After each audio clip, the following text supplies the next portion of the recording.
Good evening. I'm your host, Selwyn Collins of CWS Conversations with Selwyn. Thank you for joining us this evening. And those of you who are joining us for the first time, a very special thank you.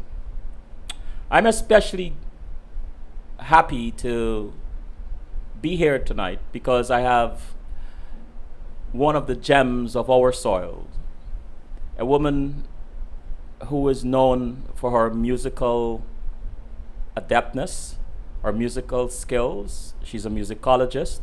Her name is Avis Joseph. But before I introduce you formally to her, I want to leave a message with you. Fear.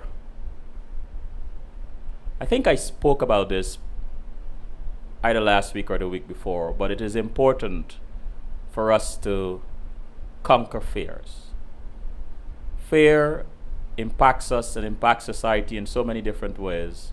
We don't come into our own, we don't do the things we want to do, we don't fulfill our dreams, we neglect our ideas, and a whole host of things. But the point I want to make about fear, especially, is that when we are fearful, we rob not only ourselves, but we rob society of our greatness, of our potential.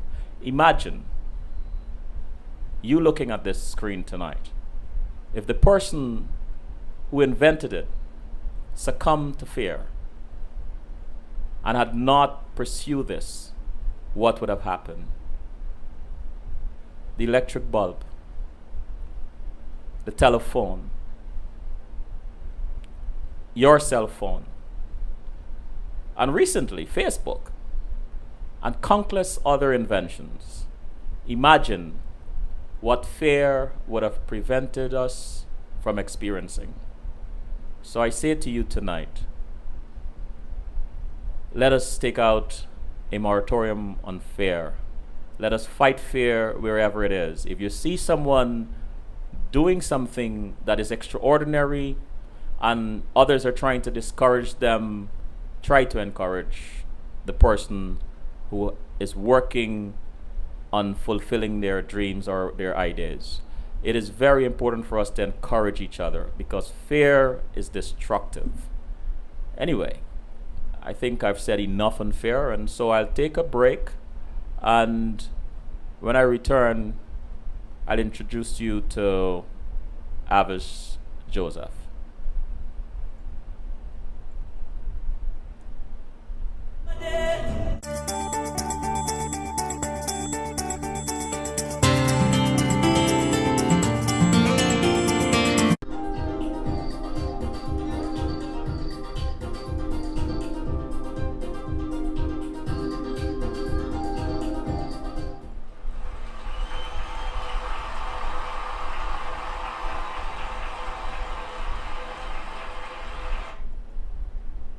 I am back. For those of you now joining, I am Selwyn Collins, your host on CWS, and the lovely lady next to me is Miss Avis Joseph. Avis, good evening.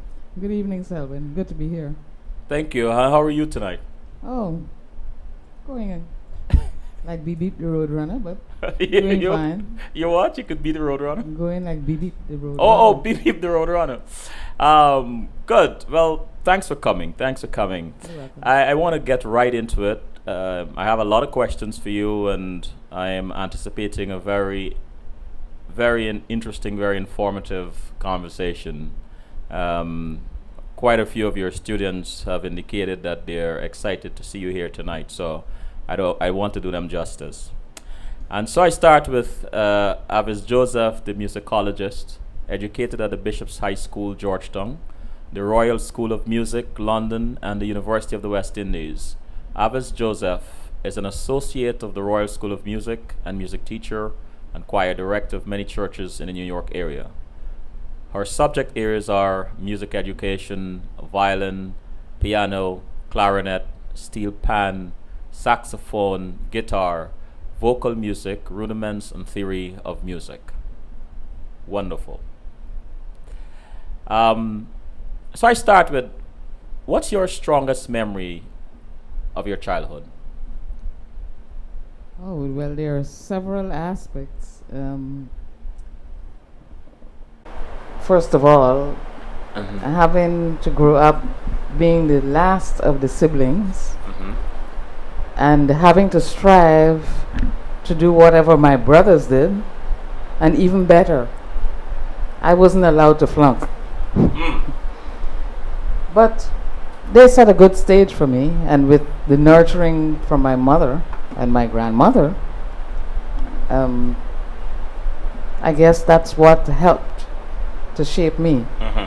You know, music was always a part of the household, and so I guess that was one of my reasons for my first choice. And you know, First love. I was going to ask you next, what is your earliest memories of music? Oh, I started when I was 5. I don't have any memory of that time, Uh-huh. but I remember when I was like 7 years old was the first time I went on stage. I have memories from then Mm-hmm. until now. you Wow. know, and it was always like every time somebody sees me on the stage, you always excelling. That's why they call us the Nuggets. The Nugget. Yeah. Tell us a little bit Nuggets about that. always shine. Oh, okay. Wow. I'm slow tonight. Yeah. So And what did your teachers tell your parents about you? you mean music teachers or general teachers? General, anybody. Well, some had their biases, Uh-huh. and lots of them were great encouragers. Uh-huh. You know, especially from primary school. I remember I went to Smith Church Congregational School, Mhm. and the headmaster was an organist.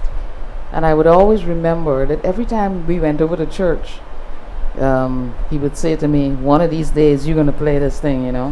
But it looked too complicated for me at the time. You know, I wasn't even yet 10 years old. But he just knew that one day I would be playing one of those things. And eventually one day he sat me down on the stool and he said, "Play anything you know to play on the piano. Just try it out on the organ. You might like it." There and after, every time we went to church, I would want to play the organ, you know. So he says, "One day I'll let you play for the service." And it happened one day. I just played one hymn, and that was it. Really? Yep. Oh, that's amazing. By age 12, you were on the way to becoming a multi-instrumentalist. What are your fondest memories of that experience? Well, especially when I started to play the clarinet, I was about 10 years old, or 11, and Barney Small, who was the head of the police force band in Guyana, Mhm. he was my teacher. And I remember there were a group of us that used to go over to the band room to have classes. There were two clarinetists, and two flautists. But that was fun because after classes we would always go over to the national park to row. To what? Row Mm. in the canoes. You know, so that was That was fun. Yeah. And did your parents encourage you to play music? Oh yeah. Uh. Especially my mother, because I guess to a certain extent, I come from a family of musicians. Mhm. Because on my mother's side, 6 generations before me were 2 violinists that came to Guyana from Martinique. Really? Yeah. So I guess in a sense, they tell me that I keep up the tradition in the family. But my father's father was an organist. He was from BV, and I never knew him because he died before I was born. But I guess it's in the blood on both sides. so. Mhm. That's fascinating, actually. And you have been receiving music awards since you were 7. Recently, you received the Wordsworth McAndrew Award. Yeah. Please tell us about that award, its significance, and what it means to you. That award is given to Guyanese nationals who have been very prolific both in Guyana and overseas in promoting, educating, teaching, sharing. And every year they give out such awards to different artists, you know, Uh-huh. not only musicians, but and I was honored that year to be one of the recipients. And it made me feel that, okay, there's somebody out there that really appreciates what you do. Mm-hmm. Yeah. Mon- Especially from a national level, you know. Yeah, that's. I mean, that's amazing. You know, you have to excuse my manners. I should have done this at the beginning of the show, and if you don't mind, I'll just like to take a minute or a few seconds to extend condolences to one of the sons of our soils, a great mentor, actor, director, and teacher, Maurice Braffett, Maurice, yes. who passed the other day. He was buried. Saturday. So he's cremated today. He's cremated today. Yeah. You know, while we're on the subject of his passing, you know him. You know of Maurice Braffett. Could you Yes. just tell us a little bit about your experience with this gentleman? I remember Maurice even before I started high school. But he was a great actor. He was a great teacher. He was a great mentor. He was a great person, very humble, and with diverse skills, you know. I remember first encountering him at the Theatre Guild in Georgetown. Both from the audience point of view, and then when I became a part of Theatre Guild, experiencing with him, and up till recently, as recently as last year, I did a program at my church, and he came, you know, to be a part of it.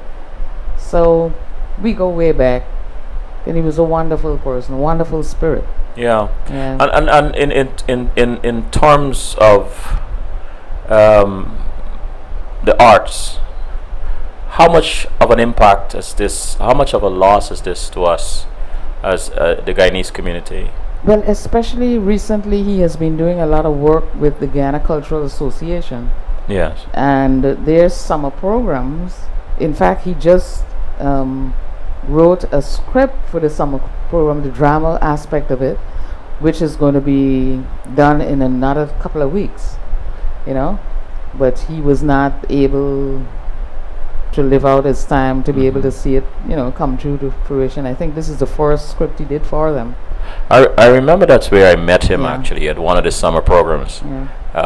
the Guyana Culture Association summer program, and he made quite an impression on me. So the other day when I realized, it hit me really hard. So I had to take some time to pay homage and pay my respect to such a great contributor to Guyana's arts and culture. Yeah, he'll truly be missed. Yes, thank you. So if we may continue, what was it like performing for Her Royal Highness, the Queen? Well, to start with, I remember I was in primary school, and of course, only certain children would get selected to go to perform for the Queen, and that was when you had these mass choirs, and all I could remember was having to outline the map of Guyana in what was then the police grounds on Ivlery. That was one of the venues, and it was a joy because when everybody else had to be at school or lining the routes or whatever, you were actually there performing for the Queen. And when I went to the Royal College of Music, there were some orchestras. You had to be in first band or in choral class to be able to play for the Queen when she arrived, and she would visit every year because, of course, that's one of her colleges. So you had to be on top of your game. Yeah. So I got that opportunity for 3 of the 4 years that I was there. And so, what does music mean to you? What does music mean to me? One cannot live life without music. I mean, face it, you can't live life without food, so Right. you can't live life without farmers, you can't live life without teachers, and you can't live life without music. Beautiful. If all the music in the world were ever shut off from this point on, everybody would feel the void. That's how I feel about it. It's important. It's a good answer. What came first for you? Your desire to be a musicologist or your knowledge of music? Hmm. My desire To be a musicologist. or your knowledge of music. What came first? Did you acquire a vast amount of knowledge of music first, or Yes, okay. from the time I started, I was just lapping it up. How did you become interested in playing the saxophone? Well, I played the clarinet from age 11, Hmm. and I started the saxophone like 10 years after that. But it was just transferring the knowledge from the clarinet because it's the same woodwind instrument, and you learn the rubrics of one instrument and you transfer it to the other. So the only thing you have to get used to is the difference in the mouthpiece and the embouchure. Oh. The rest was a piece of cake. That's why you find most saxophonists play the flute, right? Okay. It's like playing the oboe or the Yes. bassoon. Yes. The rubrics are the same. You just get accustomed to the difference in the mouthpieces. And how did? Well, let's go visit Guyana for a bit. The mid-morning classics. Okay. How did the mid-morning classics on the Guyana Broadcasting Corporation come about? But I have no idea whose brainchild that was. But I How- know I was one of the few people that was summoned to be part of that. Remember, there was Edith Peters, Mildred Lowe, Olivia I. Young, Mm-hmm. Pat Smith Cambridge, and myself. I can't remember any males being involved in that, but that was not our doing. Yes, and we had to do, I think each one of us took a particular day because it was aired every day, and that's how we promoted our aspect or our genre of classical music. Did you enjoy it? Oh yeah, yeah. It was a good teaching tool. Yeah. And what was it really about, actually? Well, actually, you highlighted certain aspects of classical music that you were au fait with, and you would teach the background of the composers as well as the history of the music, the era it was written, performed, and when it became popular or when it died or what century, and use that to educate at all levels, you know. I mean, from your own perspective, you said you didn't know whose brainchild it was. It obviously was a good program, but why is such a program necessary in a because music is such a diverse thing that just to leave it up to what you would generally hear on the airwaves would be to be denying others of the opportunity of experiencing what you know and what you have experienced. Fair enough. And I keep hearing this word musicologist. Yeah. What is a musicologist, and how does one become one? A musicologist, well, there's a difference between a player, a musician, and a musicologist. A player just plays music. Sometimes he doesn't know where it's coming from. Sometimes by ear, sometimes by experiment. A musician learns how to play and executes that, and a musicologist goes into in-depth study of different genres of music and teaches and executes and performs. Have you ever composed a song? Yes, I have. My first one I did, I was probably about 8 or 9 years old. It's called Children at Play, and I remember my brother was there helping me to script it. When I didn't do too much composing, I did a lot of arrangements, but in 1988 I had to do the music for Mass Games. The Mass Games program that I was remember held Mass Games. You did that? Yes, in 1988. And Oh, in 88. 88, Oh, I wasn't yeah. around for 88. Yeah. And recently, I was commissioned to write some music based on Psalm 150 for a special Curcio event in the Episcopal Church, and How did that go? Good, good, pretty good. And what impact, if any, has the Royal School of Music had on music? One thing I do remember, and I always reflect on it, Mm-hmm. I remember Sir Keith Faulkner, who was the director at the time.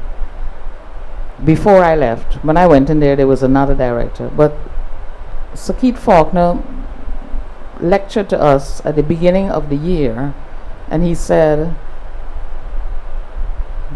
when you leave here, no, when you graduate from here, all of you may be fighting to find jobs, but wherever you come from, if you, or wherever you go to, remember one thing, that what you have learned in here is not the zenith. You have to use what you learn here, take it into your environment, and expand upon it. And I always remember that. And It was true. It was true. Because when I stopped to think, when I went to college in 1971, I only knew about Bach and Beethoven and Chopin and all the middle of the road masters, yes. right? Musical masters. But for me to pass my first year, to get into my second year, we had to do 20th century music. 12-tone music, 20th century music, which was like Greek to me. But in that year, I had to get up and get with the rest of the program, you know? And it was a new idea for me. And for me, I call that inventive music, experimental music, you know? It sounds like cats walking on keys, you know? Like if you put a cat on the piano, yeah, that kind of inventiveness. But it opened my mind, and there were people around. I remember this one Australian pianist, and we became friends because he was the one who really got me into jazz. really. But he was very experimental at the piano, and I tied in what I learned in my first year, he was doing on the piano, to broaden my vision, help broaden my vision. You know, I give me an example of playing around or experimenting on the piano. Give us an example of someone doing that or you doing. Okay, imagine you have a grand piano. Uh-huh. You open the lid and you decide to take anything that vibrates, let's say a tambourine or a jingle, and you just put it on different keys. And of course the strings have different lengths. Yes. So the shorter strings will give you the higher sound.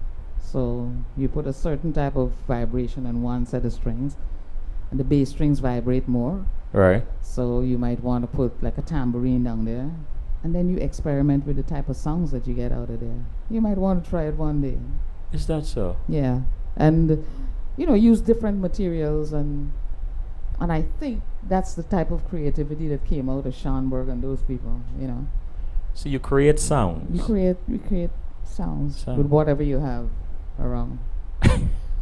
That's fascinating to me. What? I mean, before I go on to my other questions, have you ever done something like that? Oh yeah. Oh really? Yeah. Oh yeah. And every opportunity I get, I do stuff.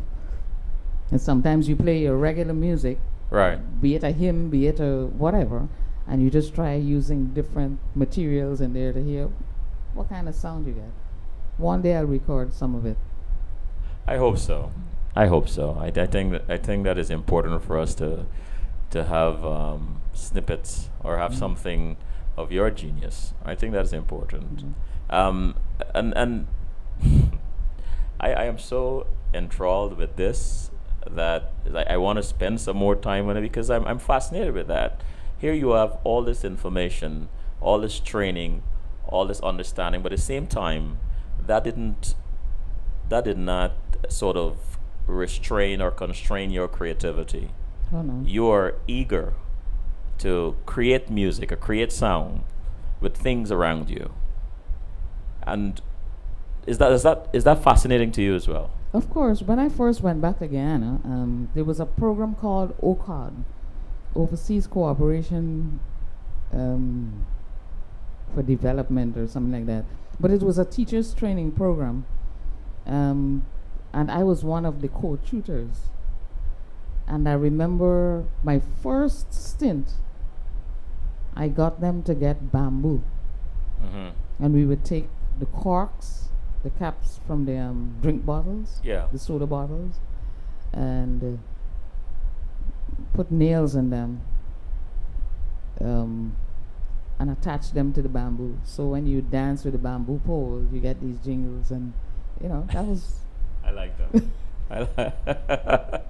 That really helps me with my next question. And so, what do you think defined Guyana's music from the '60s and '70s more than anything else? What defined Guyana's music? Yeah, I can- You mean national music, Um, or the music that was played in the Guyana? music, I mean, our music. Look, for instance, the other day, a good friend of mine posted some. I think Anandi Trotman posted some a whole collection of our folk songs, Mm-hmm. which I may have forgotten because I don't think about them really. And when I played it, I'm like, oh yeah, I remember this one, and I remember this one, and my pores raised, right? And I was like, wow, this is fascinating to me. I gotta get a copy of this, because I grew up with this, and it brought back great memories. Memories of playing as a child, of watching my children, not my children, my sisters play what they call ring games, pole. I remember Car Festa when it first came in '72 and all that. So it brought back memories for me. And this is why I asked the question. And you said, well, national or general. Go with whatever your heart tells you. Okay, well, in terms of national, I always use my nieces as a yardstick, Mm-hmm.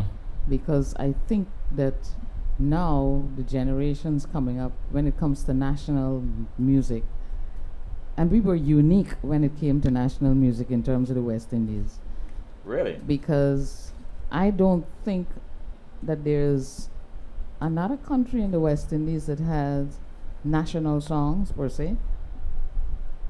They have folk songs, yes. Yes. But national songs, no. Man, teach. National songs Others. that talk about patriotism and about the country and about Right. the beauty and like Oh Beautiful Guyana and those songs. The folk songs, yes, you can find folk songs. I remember going to the Bahamas and asking for like folk songs, and there were very few, Balamania and the Harbor, that's about it that they sing most of the time. But Guyana has a rich heritage of folk music. But I think that like when I discuss with my nieces, it's like they're clueless because they don't hear it often enough. Mm-hmm. Right? Mm-hmm.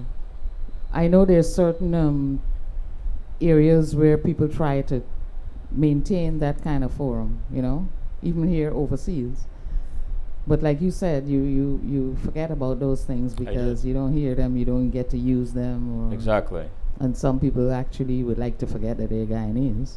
I'm actually considering playing one or two of them on the show, but I don't know if there are copyright considerations and so on. So I don't know who I would have to ask to have permission to do that.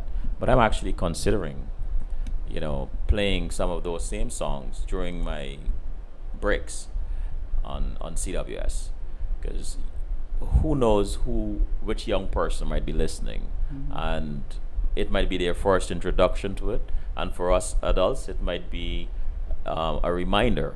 You never know. But if you know anything about how I can acquire them and if there are copyright considerations and so on, please let me know. I have one that I did with Rudolph Shaw, an arrangement, but I'll have to find out about the copyright Yeah, arrangement. please. I'll need permission to do that. Wonderful. And I ask this last question before we take a break. What shaped the sound of the music most? That the Guyana folk song. What contributed to that? Well, because there was a sense of nationalism, I Mhm. think. Yes, and because of this sense of nationalism, you had um, a desire. And if you understand the word nationalism, when I look to other countries that I've been to, like Bulgaria and Cuba, there's this spirit of nationalism, Yes. and the music out of the country, and you think about the way it is taught. It is taught from the earliest level and maintained so that everybody in the aspects of society can relate.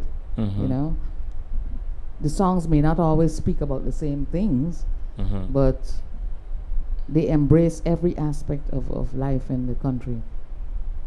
And I think that's important That's important. because having taught here, I remember up till recently, I said to one of my pupils that I teach privately, I said, "Don't you know this? This is an American folk song." And here's a child who is 7 years old, and at the age 7 is what we would think of, oh, this is an American folk song. It's a kid song. There's certain aspects of America you would go to, Mm-hmm. and the kids would know, you know, because it's part of their environment. Right. But in the inner city environment, it's not seen as, I don't know if it's not seen as necessary. So some people lose out from that sense of patriotism slash nationalism. Mhm. You know. Yeah. Wow. Well, let's take a break. Okay.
We are back. I am Selwyn Collins, your host of CWS, and my guest tonight is the lovely Avis Joseph.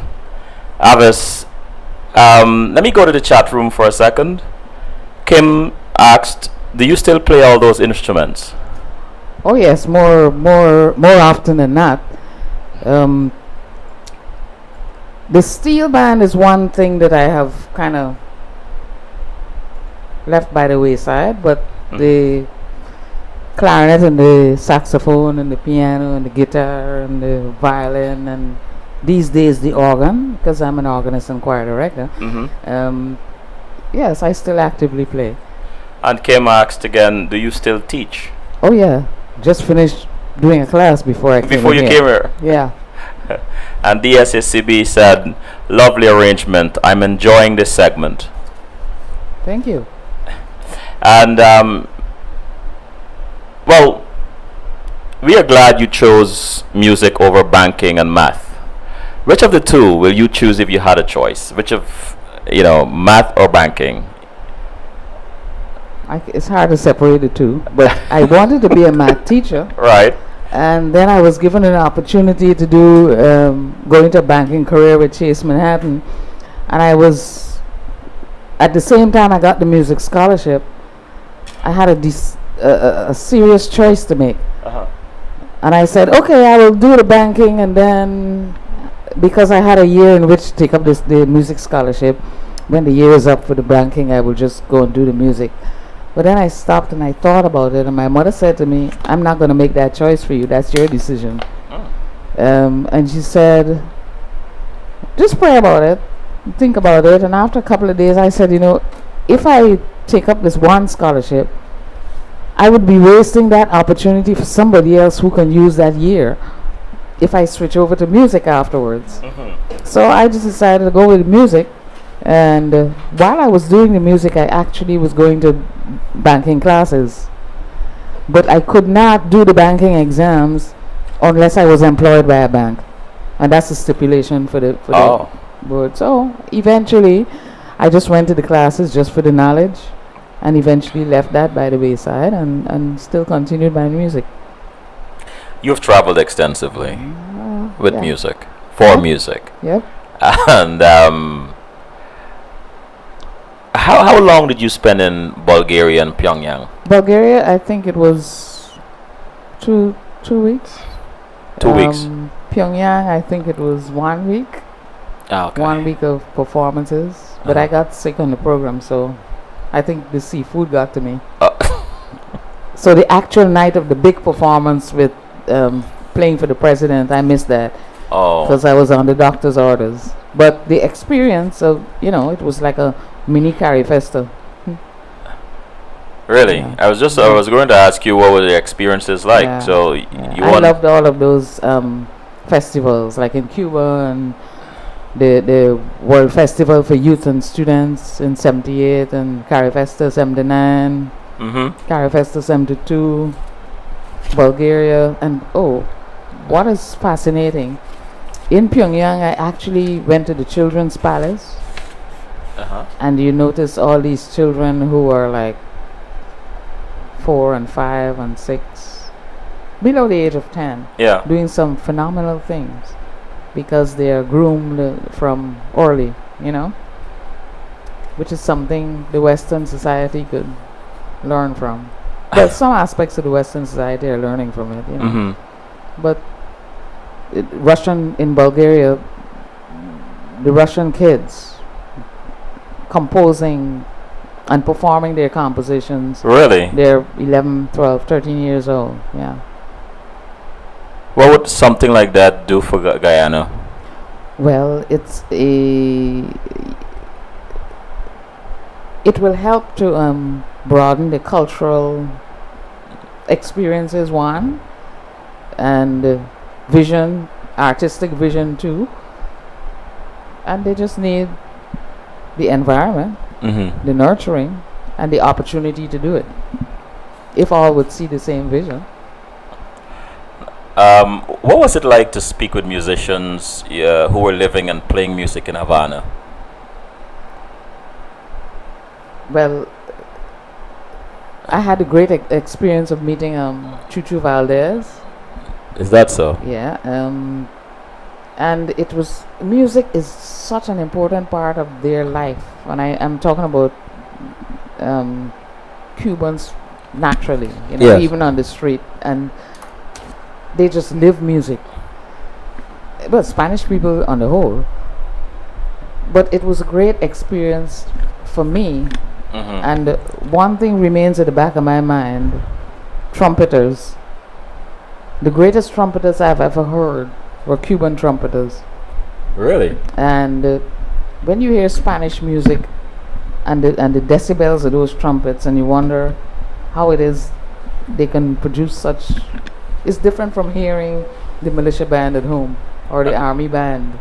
It's a different quality of sound. And even when you hear trumpets in an orchestra, they don't give you that quality of sound that you hear in the Spanish music. Yeah, so that is one of the lasting memories to me. And so, what did you learn while you were in Havana that you were able to add to your repertoire of knowledge, of music knowledge? Well, nothing much outside of the ordinary, except that the jazz experience was a good one for me. Okay. You know, because I was at the stage where I was gravitating towards jazz music and what it had to offer, and the differences between jazz and classical music, and the adventures that you can do through jazz music that you can't in classical music because you have certain guidelines to follow. I mean, every genre of music has its guidelines, but Right. the limitations are more, I guess, in classical music than there are in jazz. And to me, that was a little more experimental, right? Maybe not as experimental as 20th century music, but classical music. But So you enjoyed your stay. You enjoyed your stay in Havana. oh yes, enjoy the folk aspect, the cultural aspect, the artistic environments, the amphitheaters. Mm. You know, it was just, It's rich.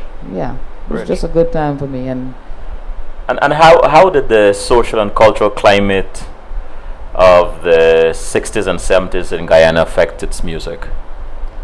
The social and cultural climate, I guess, we're coming back to nationalism, and there was a big impact of American music, like the Percy Sledges and on the social aspect. And up till this day, you can always go into a party and tell whether it is Guyanese, whether it is Barbadian, or whether it is Jamaican, or whether it is, because Guyana has this stamp on it. No matter what generation it is, they must have oldies. And the only other country to me that comes close is Barbados, with that type of music. Right. And that lasts up to this generation. And I think that music has been, well, that was rich music. I'm not saying that there's no rich music since, but for music to be a classic, as opposed to being classical, to be a classic, it has to be lasting and permanent. And I think that music is lasting and permanent. It's like hearing the Beatles. The Beatles made their music, a long time ago. But because the quality is good, it's lasting and permanent. So it's still appealing till now. So I think that the music of that era, as opposed to what was coming out in the 70s and 80s, is lasting and permanent. Yeah, well, that is true. True what you said about the oldies. Rare would you go to a Guyanese party and not get some oldies, even if it's 3 or 4 songs. Yeah. And you play several musical instruments, including violin, piano, clarinet, steel pan, saxophone, and guitar. Tell us how you came to study steel pan music, and give us the lowdown on what you enjoy most about it. In 1975, when I started teaching at Queen's College, there was somebody Mr. Hubbard, who was in charge of setting up steel pans from the Steel Pan Association in schools. And he came over to me and said, how would you like to have a band in his school? And I said, okay, let's go with it. And before a month was up, he was there with a set of pans, and that's when we had our first set of pans. I think it was in 1976. And this was just before a steel band competition. But the way I taught music was not the same way they would teach in a steel pan yard, where one person in a section would learn. The fastest learner would teach the rest. And then the progress of the band would depend on how fast they all can learn. No, music was part of the school curriculum. And therefore, what they learned, both theoretically and rudimentary, I would use that to teach them the pan. So sometimes I would just go in and put up the parts. Even if it's just the letters, they knew the range of the pans. but I would just draw the rhythms over the notes, and they can go in any time and learn their parts. So when it came time to come together, and it grew from that.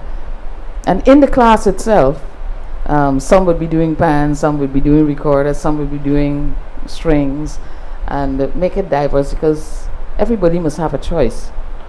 Who was our in '75? I think it was when co-education happened in Guyana, and some of us went over to Bishop's. I'm trying to remember what was the music. I think it's Edith. Is it Edith Peter? Benjamin, I think, was her name. Oh, Olivia Benjamin. Yeah, yes. I Yeah. was going to ask Because you. when I came in '75, in Uh-huh. September, she was there, and Yeah. so the two of us were doing music, and then she left shortly after. Yeah. Yeah, I remember that. That I remember. Tell us about some of your all-time favorite music creations or arrangements. But let me go back to when I was at high school. Uh-huh. I used to experiment on the keyboard and do lots of in my own time, without anybody else knowing that I'm doing this. And then one day I was fiddling around, literally fiddling in the music room with some folk songs. And then I think it was Edith Peters who said to me, why don't you do some folk songs? And one day a friend of mine was playing the guitar, and I was showing her, what chords to play while we were fiddling around. And out of that came a group. And there were a group of us, we would perform for the Christmas concerts or what have you, and we would just do folk songs. There was Lila Moore, there was Susan White, there was Cheryl Liao on the guitar, and I think that was, Ella Ward played the clarinet as well. So sometimes I would alternate with Ella. We have two clarinets, and sometimes I would play violin with Susan. So we have two violins, and we had two guitarists. So what is your favorite musical instrument? Oh, the violin. The violin. Yeah. That's my greatest love. It's the hardest one, but it's my greatest love. It's the only instrument that I have not put down and taken back up. I have consistently played it from age 12 to now. Gosh. There are others that I have played and put down. The piano I stopped for like 5 years, and then I picked it back up. Was that difficult? Picking it back up? Yes. No, I didn't stop playing, but I would still fiddle around and do stuff. Because don't forget, at the same time, I had two brothers who were always playing. Oh. And sometimes they would always come and ask me to do certain things with them, Like Sunday afternoons was always a joy in our house. After you finish having your special dinner, maybe have a little nap or something. But Sunday afternoons, my brothers would get on the cello and the double bass and what have you. And we would have our own little. And it's a jamming time. Yeah. In the chat room, Tessa asked, "What do you like teaching most?" Do I like teaching most? I just like teaching. Period. Huh? And G asked, "Do you have a favorite genre of music?" Okay, like I said, I was classically trained, and I love jazz. Ever since I was a teenager, I like jazz, and I still do. So I would say that those two are my favorites. What is it about jazz that pulls you into it? Well, the diversity of fusion and rhythms and how extensive your creativity could be. That's what fascinates me. I've done a bit of jazz violin from time to time. I used to play with the GTR Force workshop with Trevor Rogers and Maxi Gavai. Remember Trevor on the piano and the organ. Richie on the saxophone, Omar Wale, Art Brooms. And of course, one of my greatest mentors when it comes to jazz, and who always encouraged me on the saxophone, was Harry Whittaker. Really? Yeah. And of course, I had Barney Small as my clarinet teacher, who never gave up on me, you know? So these You were were my blessed, mentors. right? Yeah. Well, I just fell into the right hands, I guess. Well, what was your last music project? My last music project, Mm-hmm. every week is a music project. Every week is a music project Oh, because don't okay. forget that I'm an organist and a choir director, and so I Yes. have to keep, you know, And what engages you most about music? what engages me most is that it does something for my spiritual being. Uh-huh. Yeah. So, and like I said before, one cannot live life without music. It becomes a necessary entity, and I just love doing it. You know. I find, and if I may be so bold to insert myself in this discourse, but I find that if I'm programming, if I'm doing something that requires intense concentration, or if I am troubled, I play classical music, Mm-hmm. and it just takes me places. And before I know it, I am very calm, very very calm. The other music that does that for me is West African music, Mm-hmm. and especially female voices, whether it's Miriam Makeba, Umo Sangare, and there are some male voices that do that too, but it just stills me. Mm-hmm. I never quite understand it, but But that's called music therapy, mm, um, technically speaking, because and that's one area that I wanted to specialize in, but I decided that I don't have to go to be trained to be specialized in that. But it's hard to calm the spirit with, let's say, heavy metal music. right, Yeah. right, So you find your own aspect of music that's gonna help to suit your need, mm-hmm. right? And I know that they use it a lot in hospitals now. Well, I remember having surgery decades ago, and about 2 decades ago, and when I went into this the waiting area, before they knocked me out, they were playing Diane Reeves, and I said, "Oh, somebody likes my music," and so, without me realizing, the anesthesiologist was talking to me, and she said, "Oh, so tell me about Diane Reeves," and started talking to her. That was the last thing I remember. You're gone, right? But I know that they use music a lot to calm the spirit and do all kinds of things, you know. The banks do that. Yeah. Yeah, play very soft, mellow music, so that the customers remain calm and so on and so forth. Yeah. In the chat room, Allison G said, G Allison, enjoying this conversation. Thanks, Selwyn and Avis. Okay. You're most welcome. And what makes you play music, and whom do you play music for? What makes me play music? Well, to begin with, I played music because everybody in my family was doing it. Uh-huh. But now, I play music because I love to play music. There are situations where I play music because I engage, let's say on Sundays, the worship, Yes. right? And there are times when I do gigs with friends of mine, or sometimes solo gigs, because it's a demand, Mm-hmm. you know. And I just love performing and teaching, and Nice when you're able to do something you love to do, right? yeah, of course. And what is the role of the musicologist in society? The role of a musicologist is more like a music educator, right? You setting the stage for the generations to come. That's basically it. Okay.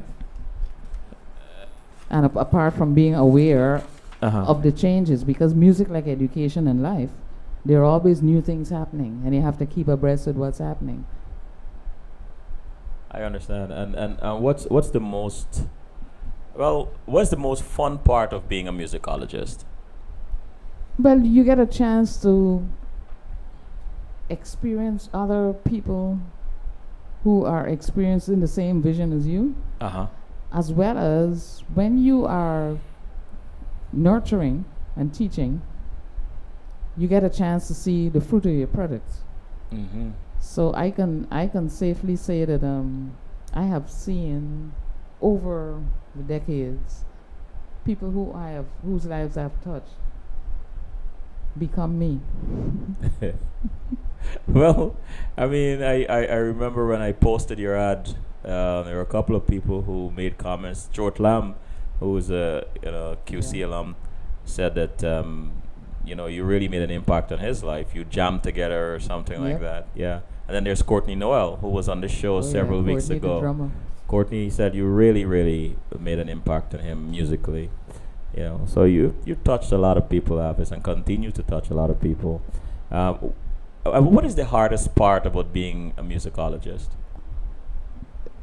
Well, the hardest part is when you have to encounter people who want a quick fix. They want to get into music, but they want it to happen instantaneously without understanding that. Oh, I hear this very often. Oh, this person plays by ear, and they don't have to read notes and whatever. But the best person that performs is one who can do both.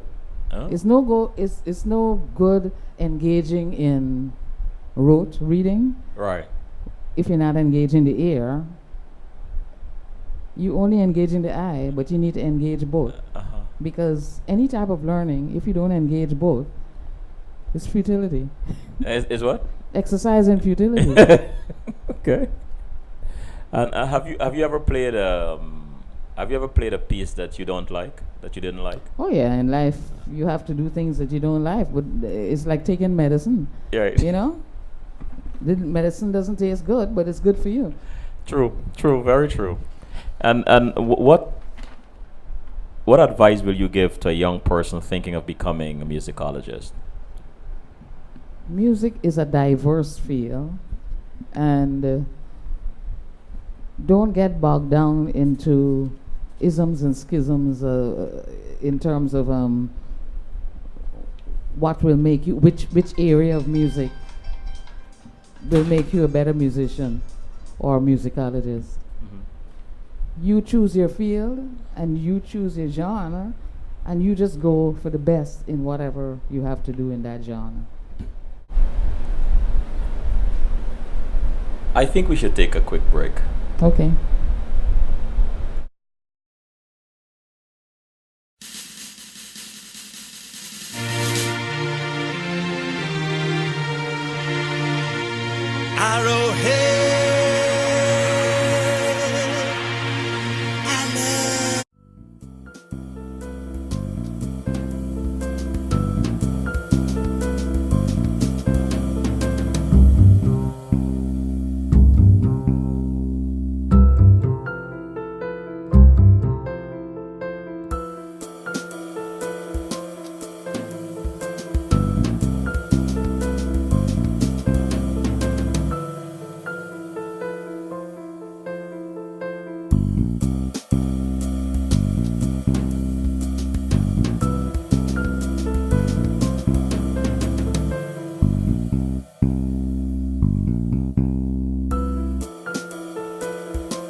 We are back.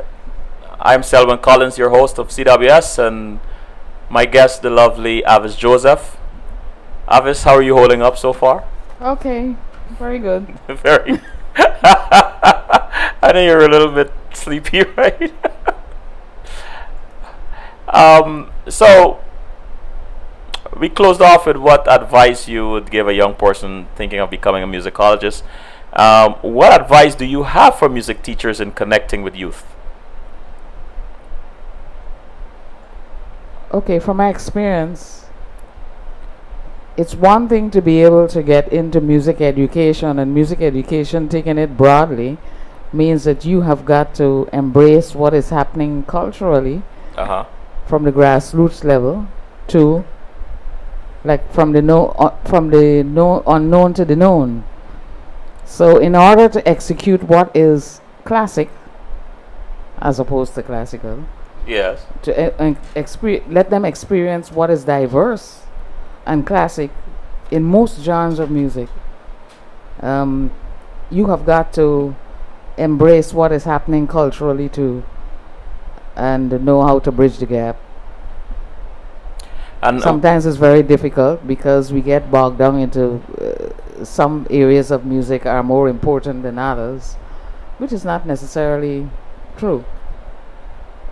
Because if you're living in an environment, you have to bridge your musicology with what's happening in that environment.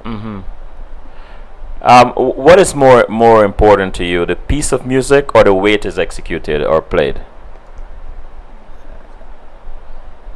Okay, technically speaking, when a composer writes a piece of music, Right. there's certain expressions that comes through that music. Uh-huh. So of course the execution of those expressions is very important as well. Okay. You know? And what do you like to think about when you're listening to your favorite music? What I like to think about, Yeah. What? sometimes when I listen, well, taking the word listen in its entirety Yes. as opposed to just hearing the music, when I put on a piece of music, I try to get into all the parts, because what the bassist is doing, what the drummer is doing, how the riffs are going, that's how deep I go into the music. Because I don't just hear a melody, or I just don't hear the drums. But that's the driving force for the average layman. The average person listening to music would either just move or groove to the beat Right. that the drum is producing, or they can sing the melody. For me, I'm hearing what the horn's doing, what this person is doing, how the guitars come in, you know, how the chord structures. I'm listening in depth. Ah. Wow. And what do you think?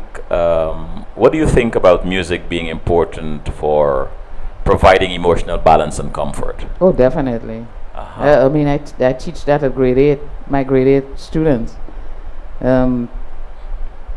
It is a necessary tool for emotional balance. Teaching, creating, or playing music. What do you feel most comfortable and why? Teaching, creating, or playing. I don't know that I can separate them. You don't know. Because, okay, I love teaching, Right. I love playing, and I Mhm. love creating at the same time. You know? So, to me, they're all necessary in terms of growth and development musically. Okay. Yeah. And is there a song that you never tire of playing? Roberta Flack's Jessie. I know you're a vocal coach. Can you give us a bar, a line of that? I'm putting you on the spot. I know. You don't have to. But what else do I like? Yeah, Roberta Flack is it. Roberta Flack. Yeah. Mm. I guess I'm biased in a certain sense because lots of her history reflects mine, or vice versa. And I remember when I was a student in London, every time she would come to London to perform, I had to be there. You know? Yeah. Wow. Who? And I need one for each era.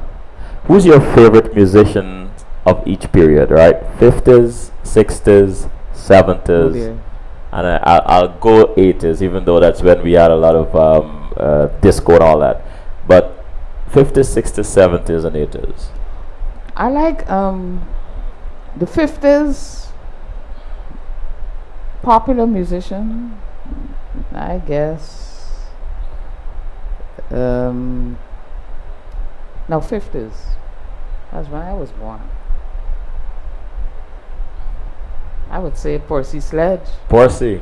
Um, Brooke. I like, yeah, I listened to Brooke Brenton because it was played in our house, Uh-huh. you know. Uh-huh.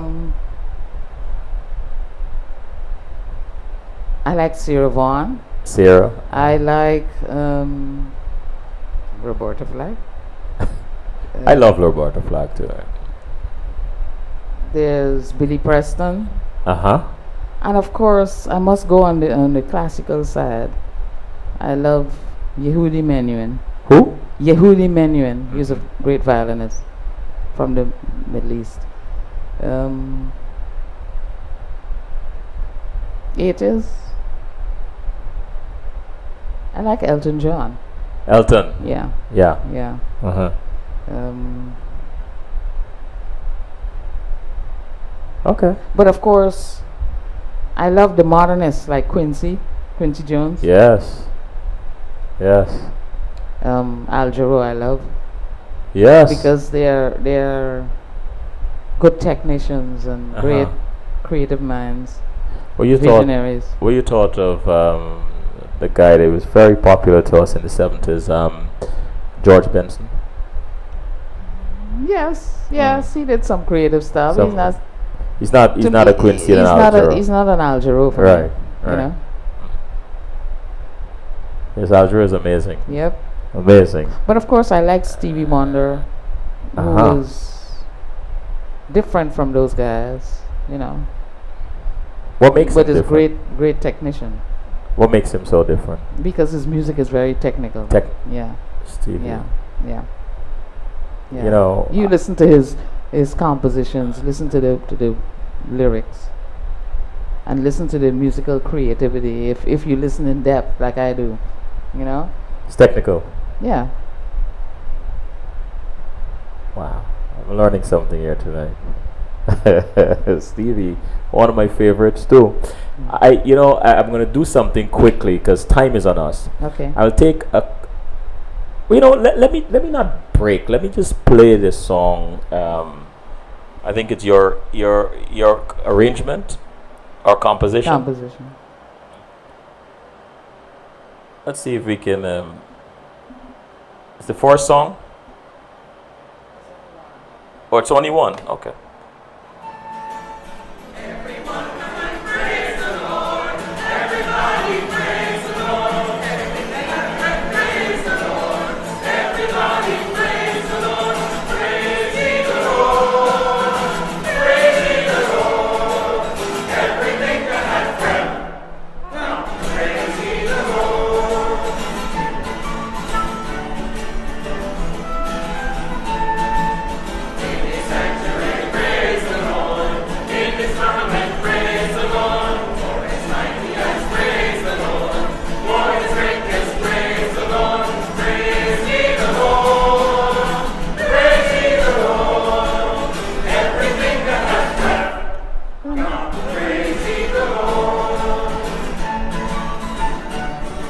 Bringing back memories for you, isn't it?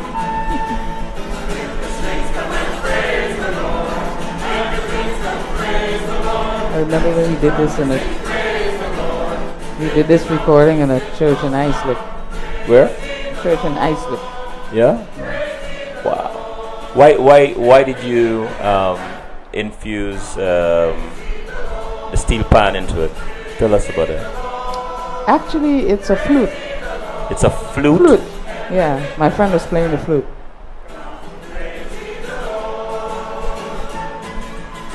Yeah, a flute. That's not the steel pan. No. Okay. All right. Moving right along. That's beautiful. But that was the last thing I was commissioned to write, you know. That's beautiful. Many bishops and Queen's College alumni sing your praises. Some say you are a music genius. Why do you think you made such a lasting impact on so many of them? I would love to know. We're gonna have to do a special show for that then, right? For them to tell you. I don't know about being a genius. Well, let's put it this way. I started early. The environment was right. The nurturing was there. And the rest is history. Gotcha. And what favorite song do you sing when you're in the shower? When I'm in the shower? Yeah. Do you have a favorite song? Not really. Oh, okay. But I can tell you one favorite mantra of mine, because I've lived my life with mantras. And one of them was my my house hymn from school. Your what? House hymn? Yeah. Which house were you in, Alan? Elizabeth? No. Oh gosh. No? No. Mary. Warren. Oh, you were in Warren House? Yes. Oh. At the time it was Mary. Mary House. Yeah. All right. Why I said no when you were going through all the others. There's a certain character that goes with the house, you know. Yes. I know. Yes. Was it Dear Lord and Father of mankind? Dear Lord and Father of mankind, forgive our foolish ways. Reclothe us in our rightful mind. In purer lives thy service find. And it helps to keep me spiritually focused. Is that so? Yeah, the words are powerful. Dear Lord and Father of mankind, forgive our foolish ways. Reclothe us in our rightful mind. Wow. In purer lives our service find. In deeper reverence praise. Wow. And all I need is the first verse. The first verse, right? And G. Allison said, where would you like to see Guyana in the music arena today compared to the standards we maintained during your era? Where I would like to see, we have come through a process. At the time I was growing up, every generation is supposed to be better than the best. Yes. Therefore, that's where I would like to see this generation. Way better than, in fact, right now, I'm 2 generations ahead of the youngest generation in Guyana. Because I'm using my nieces as a yardstick. They are now producing children, right? So I'm 2 generations ahead. And I would like to see them better than in the position we were at their age, you know? Yes. And do you ever get nervous when you're in front of an audience? And how if so, how do you manage that? You mean to perform? Yes, to perform. You know, people have always said to me, oh, you don't get nervous. I said, no, not really. But nervousness comes from unpreparedness. Yeah. If you're unprepared or not fully prepared, something takes hold of you. So I always tell my pupils, when you gotta go out there and do it, if they could have done it, they would have been up there doing it. Therefore, you gotta go up there and show them how to do it. How to do it. I like that. That should take care of it. I like that. So be always prepared. Yeah. And just go out there and show them how. What turns you on creatively, spiritually, or emotionally? Music. I should have guessed. Music. Yeah. Yeah. Of course, I do other things like I paint and You mentioned to me your sport. creative, your artistic, your what? Yeah, graphic side. I like to doodle. Yeah. But then I did study art with Margie Budhing. I did art for O levels, you know, so it's part of me. I love to doodle and draw and you still do that? You still sketch? Yeah, when I get a chance, yes. Does it relax you? Of course. Okay. Of course. Okay. And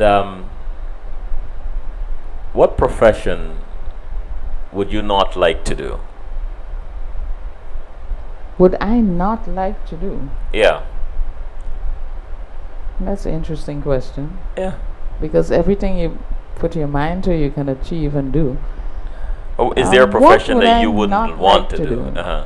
I don't think there's anything in this because I'm one of those people like to investigate how everything works. You Ah. know, so I never really thought of not doing Well, let me. anything. I'm relentless. So I'm going to ask it this way: is there a profession that, if you had a choice, had a chance to, you would do right now, other Oh, than music? if I would be a pilot, I would. A pilot. Yes, it's something I always wanted to. One of the women of CWS Mhm. happens to be Beverly Drake. Okay. So I'm gonna put Beverly out. lived next door to my father. Beverly did? Yeah. Really? Hmm. I called Beverly tomorrow and said, I was just thinking about flying, maybe. No, no, no. At this stage with my eyesight, I don't think it would happen. And last but not least, I ask, what makes you laugh out loud? What makes me laugh out loud? Anything funny, I guess. Anybody who can put a good joke out there Right. to get me going for the day, Yeah. that will do it. Okay. That will do it. Okay. And I ask this question of every guest Hmm. because it's that time to take us out with something positive, something inspirational. Go ahead. Okay, I have lived my life with mantras. And like Mother Teresa says, do it anyway. Because you will find all kinds of people, I'm paraphrasing now, you'll find all kinds of people in this world who will try to get you to go other than the direction that you want to go.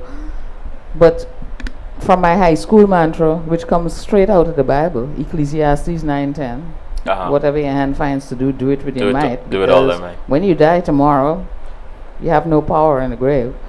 Yes. And another favorite of mine is, well, I aspire to inspire before I expire. I love that one. I heard it before the show. I aspire to inspire before I expire.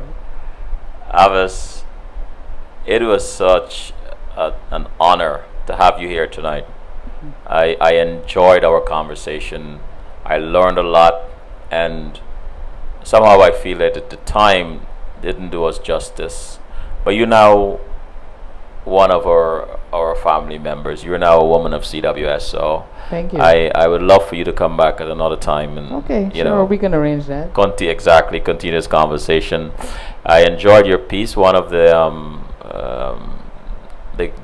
members of the audience really said they enjoyed your arrangement with, what's his name, Shaw. Thank you, Rudolph. Rudolph Shaw. Yes. And thank you for such an educational journey. You're most welcome. Right. Thank you. Anytime. Yeah. And that mantra of yours, I aspire to inspire before I expire. I'm gonna steal that one, Avis. I heard that a couple of years ago, but I don't know whose it was or if it's anonymous or what, but I always use it. It's good. And with that, I close by reminding my listening audience, take another look at fear and what it does to you and does to people around you. The statement, "I'm living my life," or I have a life to live," is so very profound, so very true. It's not I have this life or that life, a life. It's one life, one journey. And so do what you're inspired to do. You have an idea, go with it. Let us benefit from your genius. Let us benefit from your light. And Marianne Williams mentioned in one of her quotes about not dimming your light, so that I think Nelson Mandela made it very popular. Don't dim your light so that others can shine. Don't dim your lights, period. Shine. You never know whose path you will illuminate. You never know who you will inspire to be a leader tomorrow. Fear is crippling, fear is destructive. Last but not least, I leave with you. When the turbulence comes, be still. Be still and know. Know you fill in the rest, but be still, and everything, all your solution flows towards you. Just be still. And so tomorrow night, my guest is Marlon Forrester, Guyanese brother, very talented artist, very very talented. I ask you to tune in tomorrow and give this brother your support and join in the conversation. And so, with that, I say good night and thank you for listening.